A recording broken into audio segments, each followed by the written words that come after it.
So the Spider-Verse movies are not only some of the greatest animated films, but they're also some of the best comic book adaptations ever made. I don't think I could add anything more to the conversation about how boundary pushing they were on a technical front, but what I can add is how amazing they were in terms of their writing. It beautifully subverts the stories associated with Spider-Man to make a refreshing and exciting take on the character's world. That being said, when Into the Spider-Verse came out, I always felt there was one thing slightly off about it. I loved essentially everything in it, but there was something there that was holding me back from being as moved as others were about the film. It wasn't until a recent rewatch I found out the one thing, in this sea of amazingness that is Into the Spider-Verse, that made me go, maybe that could have been a little different.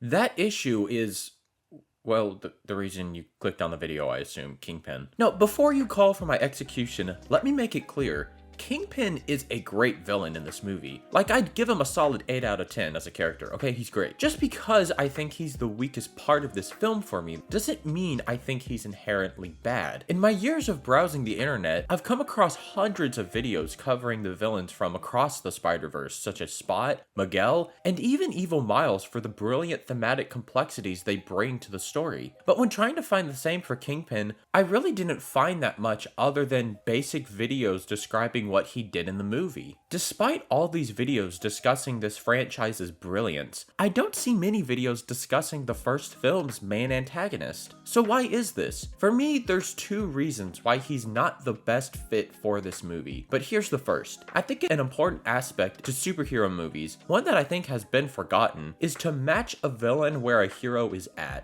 Kingpin is one of those characters I think many were introduced to in either Netflix's Daredevil series, or if you're really old, like me, Spider-Man the Animated Series. However, considering who the character is, I always felt he was better suited for Daredevil rather than Spider-Man. Kingpin is first and foremost a crime lord. He manipulates powerful elites as well as underworld criminals to change Hell's Kitchen into the city he wants it to be. He's a much more grounded, realistic, and gritty figure in Marvel, so anytime he was the antagonist for Spider-Man, it just always felt off, because his threat level was never quite on the same playing field as what Spider-Man is accustomed to. For example, do you want an end-of-the-world threat such as AI robots or an alien invasion? Then you got heroes like the Avengers or Justice League to match their existential threat. The next level still operates with the fantastical, but the consequences are much lower, regulated to an entire city's fate rather than the entire world. This is for heroes like Spider-Man, whose villains are superpowered but are mostly over-the-top robbers or mad scientists. Then you have bottom-level heroes, who don't have grandiose powers and abilities, but do what they can to make a difference on a small scale. Their villains match a more grounded and realistic tone. This is for Daredevil types, and by extension, Kingpin. Now, this isn't to say these characters are limited to their level. They can bleed in and interact with different ones, as shown in the comics many times. But a good rule to know when writing for these characters is the further one gets away from where they work best, it can come across as a fish out of water seeing them take on grander goals or challenges. That's why I think the MCU's depiction of Spider-Man has received such criticism over the years. Him constantly facing Avenger-level threats ended up taking away from the friendly neighborhood aspects of what made the character so beloved in the first place. Same rule applies to Kingpin. His influence and motives operate at a street level and at times affect the entire city. That's why whenever Spider-Man got caught up in his criminal activities, it was a good idea to have Daredevil beside him in order to cross that fantastical and realistic bridge. In Into the Spider-Verse though, we don't have Daredevil to create that grounding for our hero, and Kingpin's diabolical plans were way too out there for the character to realistically do. I understand his motivation to bring back his wife and kid,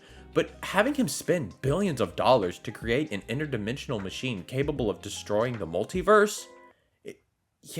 That's just weird to me. The equivalent would be if in Batman, Oswald Cobblepot hired the Red Lanterns to take over Gotham's criminal underworld. While I acknowledge his and Kingpin's motives would be very different, the means in which they're trying to obtain their goals feels like it's undermining what makes the character unique. As I mentioned earlier, Spider-Man in recent years has lost his smaller scale appeal. However, he has more leeway to lean into those grandiose threats because, as I mentioned, he can operate between these two extremes. But taking this very grounded villain and making him the catalyst for something that affects the multiverse as a whole feels like a misuse of his character. Someone I think that better suits this role is Norman Osborn. He's already an elitist figure in New York City on top of being a mad scientist with extremely dangerous technologies at his company. You could also work in him losing his wife and son, Harry. That would give a more emotional layer of complexity when he kills this universe's Spider-Man, like Kingpin does in the original. It could show the lengths Norman is willing to go to save his family, even if it means killing the person his son views as a brother. Plus, Green Goblin's design goes pretty hard in this. You could have him transform between the sophisticated businessman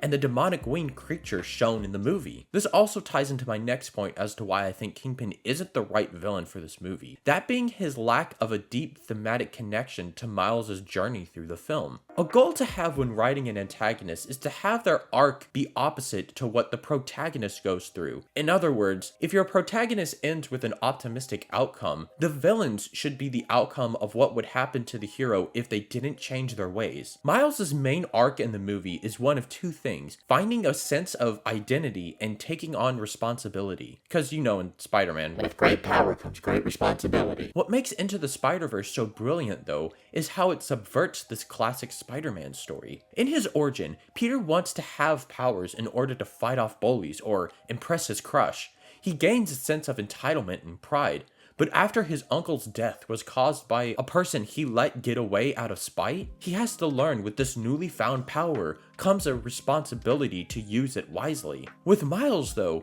he doesn't want this power in the first place. He doesn't want to have to grow and apply himself to the opportunities he has out of a fear of failure. While Peter learns to properly use his confidence, Miles has to gain confidence. It's through the events of the film, after he gains his powers, that he learns to embrace his gifts as an individual, to not only become the hero New York needs, but to become the person he always was capable of being. So how does the film contrast his arc with Kingpin's? Well, he's having to overcome the sorrow of losing his wife and son after his actions towards Spider-Man caused them to run away, leading them to die in a car wreck. Not being able to move on, he creates a machine that allows him to travel across multiverses to find another version of his family. In his denial to let go of grief, he ends up losing everything in the end. While he's an interesting tragic figure in his own right, Kingpin's inability to overcome loss really has nothing to do with Miles' journey of identity and responsibility. The only thematic connection I could find was when Kingpin kills Uncle Aaron. Miles has to accept that he's passed and nothing can bring him back. He's willing to accept loss and grow from it, while Kingpin can't.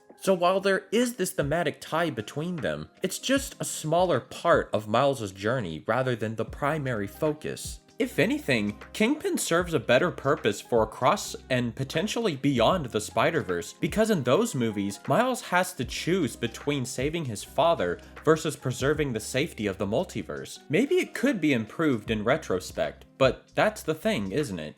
In retrospect. That's why I think even though he's a secondary antagonist, the Prowler, or Uncle Aaron, is a far more compelling villain in this movie. Not only is it a clever spin on the Spider-Man-Uncle relationship we've seen before, but Aaron serves as a dark representation of what Miles could become if he doesn't accept responsibility for his actions. In the beginning, we see Miles looks up to his uncle as a hero. Like Miles, Aaron is very laid back and doesn't take much in life seriously. He's able to relate to him because his dad, Aaron's brother, is at odds with both of them for their lack of discipline and a sense of duty. But whenever Miles learns that his uncle is the infamous Prowler, he finally sees for the first time in his life what he could become if he continues this disassociation of responsibility in favor of a self-centered lifestyle. Now, while this thematic connection of a man not taking responsibility for his actions can be seen in Kingpin as well, the film, I argue, creates a far more emotional impact with Prowler and Miles, as opposed to Kingpin,